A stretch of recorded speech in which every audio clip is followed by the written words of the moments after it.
सोमवार व्रत कथा। देवों के देव महादेव बहुत ही भोले माने जाते हैं, इसलिए उनका एक नाम भोलेनाथ भी है।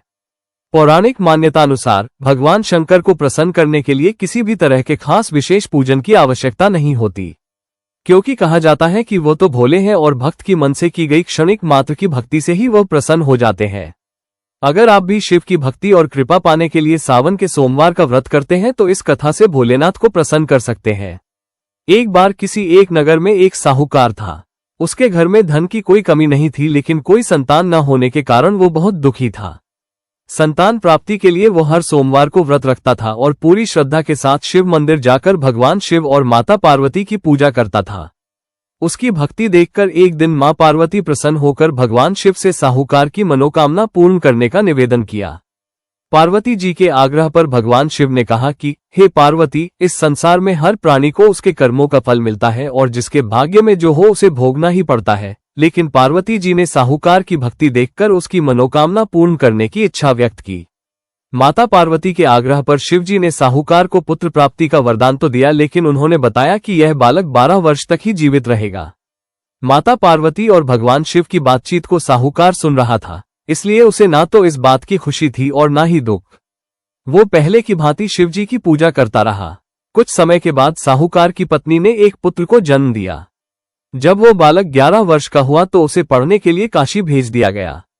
साहूकार ने पुत्र के मामा को बुलाकर उसे बहुत सारा धन देते हुए कहा कि तुम इस बालक को काशी विद्या प्राप्ति के लिए ले जाओ।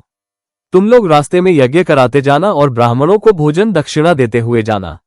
दोनों मामा भांजे इसी तरह यज्ञ कराते और ब्राह्मणों को दान दक्षिणा देते काशी नगरी निकल पड़े। इस दौरान रात में एक नगर पड़ा जहां नगर के राजा की कन्या का विवाह था, लेकिन जिस राजकुमार से उसका विवाह होने वाला था वो एक आंख से काना था। राजकुमार के पिता ने अपने पुत्र के काना होने की बात को छुपाने के लिए सोचा क्यों न उसने साहूकार के पुत्र को दूल्हा बनाकर राजकुमारी से विवाह करा दूं। विवाह के बाद इसको धन देकर विदा कर दूंगा और राजकुमारी को अपने नगर ले जाऊंगा। लड़के को दूल्हे के वस्त्र पहनाकर राजकुमारी से विवाह करा दिया गया।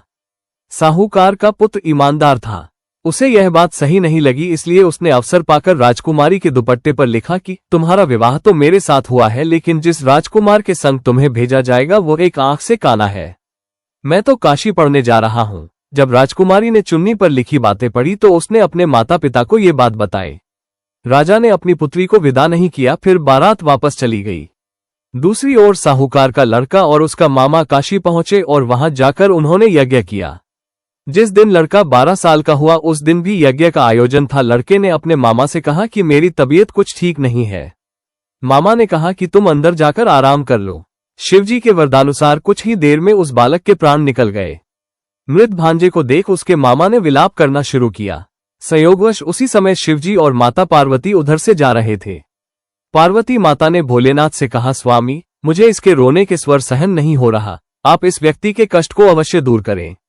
जब शिवजी मृत बालक के समीप गए तो वह बोले कि यह उसी साहूकार का पुत्र है जिसे मैंने 12 वर्ष की आयु का वरदान दिया था। अब इसकी आयु पूरी हो चुकी है। लेकिन मातृभाव से विभोर माता पार्वती ने कहा कि हे महादेव, आप इस बालक को और आयु देने की कृपा करें, अन्यथा इसके वियोग में इसके माता पिता भी तड़प तड़प कर मर जाएंगे।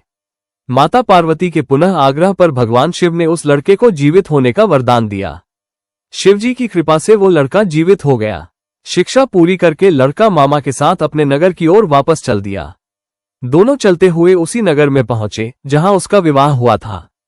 उस नगर में भी उन्होंने यज्ञ का आयोजन किया। उस लड़के के ससुर ने उसे पहचान लिया और महल में ले जाकर उसकी खातिरदारी की और अपनी पुत्री को विदा किया। इधर साहूकार और उसकी पत्नी भूखे प्यासे रहकर बेटे की प्रतीक्षा कर रहे थे। उन्होंने प्रण कर रखा था कि यदि उन्हें अपने बेटे की मृत्यु का समाचार मिला तो वह भी प्राण त्याग देंगे, परंतु अपने बेटे के जीवित होने का समाचार पाकर वो बेहद प्रसन्न हुए। उसी रात भगवान शिव ने साहूकार के स्वप्न में आकर कहा, हे श्रेष्ठी, मैंने तेरे सोमवार के व्रत करने और व्रत कथा सुनने से प्रसन्न होकर तेरे पुत्र को लंबी आयु प्रदान की है। इसी प्रकार जो कोई सोमवार व्रत करता है या कथा सुनता और पढ़ता है उसके सभी दुख दूर होते हैं और सभी मनोकामनाएं पूर्ण होती है। विधि: सोमवार का व्रत साधारणतया दिन के तीसरे पहर तक होता है। व्रत में फलाहार या पारण का कोई खास नियम नहीं है। दिन रात में केवल एक समय भोजन करें। इस व्रत में शिवजी पार्वती का पूजन करना चाहिए। सोमवार के व्रत 3 प्रकार के हैं: साधारण प्रति सोमवार, सौम्य प्रदोष और 16 सोमवार विधि तीनों की एक जैसी होती है। आरती। जय शिव ओंकारा, जय शिव ओंकारा, ब्रह्मा विष्णु सदाशिव हृदय धारा। टेक एकानन चतुरानन पंचानन राजे, हसानन गरुडासन बर्षवा हंसाजय। जय दो भुज चार चतुर्भुज दसभुज अतेसो है, तीनों रूप निरखता त्रिभुवन जन्मो है। जय अक्षयमाला वनमाला मुंडमाला धारी, त्रिपुरारी कसारी वरमाला धारो। जय श्वेतांबर पीतांबर बाग्रंबर अंगे, सनकादिक ब्रह्मादिक भूतादिक सगे।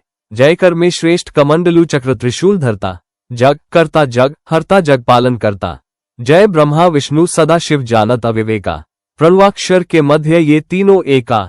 जय त्रिगुण शिव जी की आरती जो कोई गावे, कहत शिवानंद स्वामी सुख संपत्ति पावे। जय। प्रिय भक्तों, यदि आपको ये कथा पसंद आई है तो वीडियो को लाइक करें, चैनल को सब्सक्राइब करें और कमेंट में हर हर महादेव जरूर लिखें। आप सभी का तहे दिल से धन्यवाद। हर हर महादेव, हर हर महादेव।